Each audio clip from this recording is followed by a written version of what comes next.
ज्यावेळी छत्रपती शिवाजी महाराजांनी शाहिस्तेखानाची बोटे छापली ना लाल मालात, त्यावेळी शाहिस्तेखानाची बहीण पळत पळत आली आणि शाहिस्तेखानाला म्हणते की तुझी भाची सापडत नाही. शाहिस्तेखान म्हणतो कुठंतरी नीट हुडकून बघ, कुठंतरी लपले असेल, कुठंतरी चुकले असेल.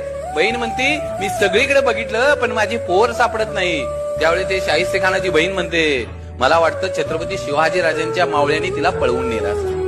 आणि तो शाहिस्तेखान म्हणतो छत्रपती शिवाजी महाराजांचे मावळे काही करू शकतात परंतु कुठल्याही आया बहिणीच्या पदराला हात लावू शकत नाही. ही माझ्या राजाची पुण्य आहे. अरे जो औरंगजेब छत्रपती शिवाजी महाराजांचा सगळ्यात मोठा शत्रू, आणि ज्या दिवशी छत्रपती शिवाजी महाराजांची निधनाची बातमी त्याला कळते ना, त्यावेळी आपले दोन्ही हात त्या खुदाकडे करतो आणि त्या खुदाला मागणं मागतो, ये अल्लाह अपने जन्नत के दरवाजे खाली रखना, माँ बहनों की इज्जत करने वाला दुनिया का सबसे बड़ा योद्धा आपके पास आ रहा है.